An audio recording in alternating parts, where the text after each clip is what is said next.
ये जो इस वक्त हमारा पाकिस्तान का निज़ाम है, ये जो हमारे हुक्मरान बैठे हैं, जाली हुक्मरान, जाली मैंडेट के साथ, ये इन पे जितनी देर भी आप इसको वेंटिलेटर पे रखेंगे, रियासत का नुकसान हो रहा है, हमारी पाकिस्तान का ममलिकत का नुकसान हो रहा है और जड़ें खोखली हो रही हैं और मजीद हो रही हैं। जो जड़ें तो खोखली ये 28 महीनों में कर चुके हैं, लेकिन अब इसको मजीद खोखला कर रहे हैं और ये चाहते ये हैं, खासतौर पे मैं मुखातिब हूं अपनी मिलिट्री लीडरशिप से, फौजी क़यादत से।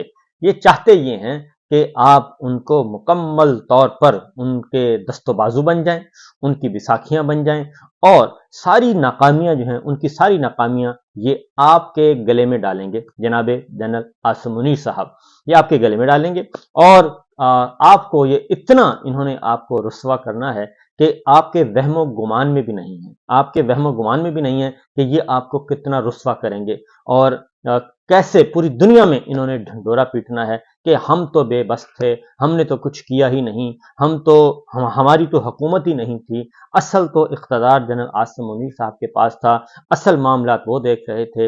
हमारा वजीर दाखिला नहीं था, हमारा वजीर इत्तलात नहीं था, हमारा वजीर खारजा नहीं था, ये सारी वजारतें वो खुद चला रहे थे और फलां बंदा भी आपका था, फलां बंदा भी आपका था, फलां बंदा भी आपका था। ये इन्होंने कहना है और ये हर सूरत में कहेंगे, क्योंकि निजी महफिलों में तो इन्होंने कहना शुरू कर दिया है। और निजी महफिलों से मुराद है आपस में नहीं, बल्कि कोई भी एंकर पर्सन इनके पास जाता है, कोई भी मीडिया पर्सन जाता है, मीडिया मालिकान के साथ इंटरेक्शन करते हैं, इंडिविजुअली करते हैं, तो वो बता देते हैं कि जनाब कारोबारी लोग जाते हैं, ताजे लोग जाते हैं, आपस में बैठते हैं, तो ये बता देते हैं कि जनाब हम तो मजबूर हैं और हम तो अपनी मर्जी से सांस भी नहीं ले सकते, हमारे पे तो कनपटी पे रखा हुआ है, हम बिल्कुल लाचार हैं। तो ये सारी की सारी कहानी है जो कि इन्होंने बयान करनी है। उस वक्त करेंगे जब आप मजीद कमजोर हो जाएंगे। ये आपको कमजोर कर चुके हैं, ये मजीद आपको कमजोर करेंगे और जब आप मजीद कमजोर हो जाएंगे तो ये आप पे चढ़ दौड़ेंगे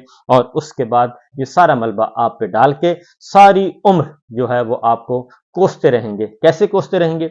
जैसे ये जस्टिस साकिब निसार साहब पे मलबा डाल देते हैं, जैसे जस्टिस आसफ सईद खोसा साहब पे डाल देते हैं, जैसे जस्टिस एजाजुल एहसन साहब पे डाल देते हैं, जजिस पे डाल देते हैं, जर्नैलों पे डाल देते हैं, जनरल पाशा पे डाल देते हैं, जनरल रिजवान पे डाल देते हैं, जनरल बाजवा पे डाल देते हैं, जनरल मुशर्रफ पे डाल देते हैं, जनरल काकड़ पे डाल देते हैं और जनरल जहांगीर करामत पे डाल देते हैं, जनरल जंजुआ पे डाल देते हैं। ये सारे का सारा मलबा ये आपके गले में डाल देंगे और उसके लिए आपको मैं अभी से कह रहा हूं कि आपको तैयार रहना चाहिए। अब आते हैं जरा, क्योंकि ये खेलते हैं, इनको सिर्फ गुलाम चाहिए, इनको गुलाम आर्मी चीफ चाहिए, गुलाम चीफ जस्टिस चाहिए, गुलाम जर्नैल चाहिए और इसके अलावा इनको कुछ नहीं चाहिए, गुलाम जर्नलिस्ट चाहिए।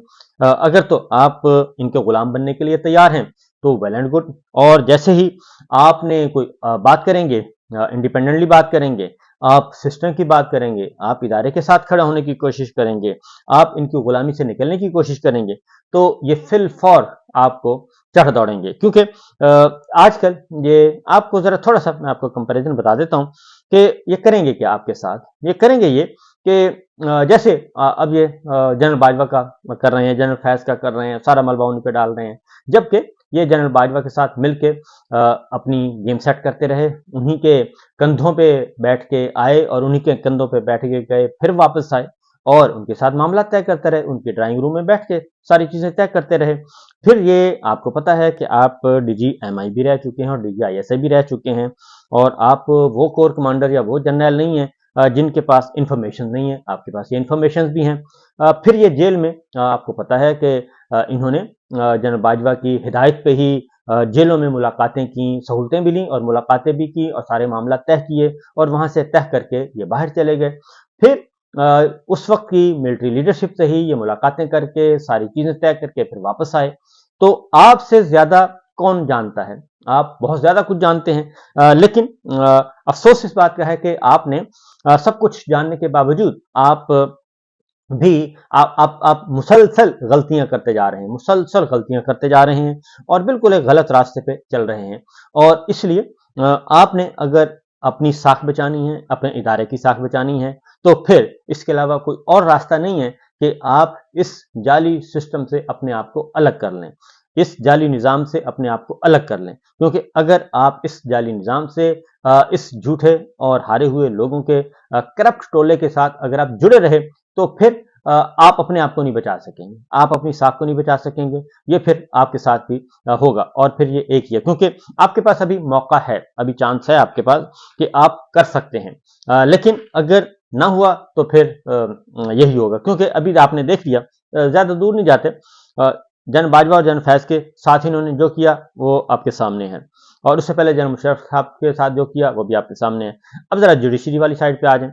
जुडिशरी में भी यही कर रहे हैं कि जो फैसले इनके हक में आते हैं उसको वो सपोर्ट करते हैं, उसे उस वक्त कहते हैं जी जबरदस्त, बड़ा जबरदस्त है जी। लेकिन जैसे ही इनके खिलाफ फैसला आता है, जो इनके सियासी मफादात को, इनके ज़ाती मफादात को, इनके माली मफादात को हिट करता है, और वो खिलाफ आइन और कानून इनके नज़दीक कुछ नहीं, इनके ज़ाती मफादात को, ज़ाती कारोबार को, माल और दौलत को हिट करता है, तो ये फिल फौर आंखें फेर लेते हैं। और ये ऐसे ही आंखें फेर लेते हैं जैसे चीफ जस्टिस उमर अता बंदयाल साहब से आंखें फेरी, जस्टिस मुनीब अख्तर से, जस्टिस मंसूर अली शाह साहब से आंखें फेरी, जस्टिस अतर मिनल्ला से आंखें फेरी।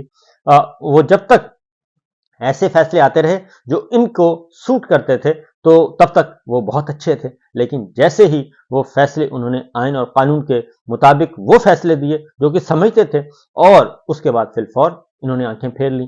तो लिहाजा आप जरा तसल्ली रखिए अपने आप को, जितनी जल्दी हो सके इस सारे अपने आप को, सारे माफिया से अपने आप को अलग कर लें।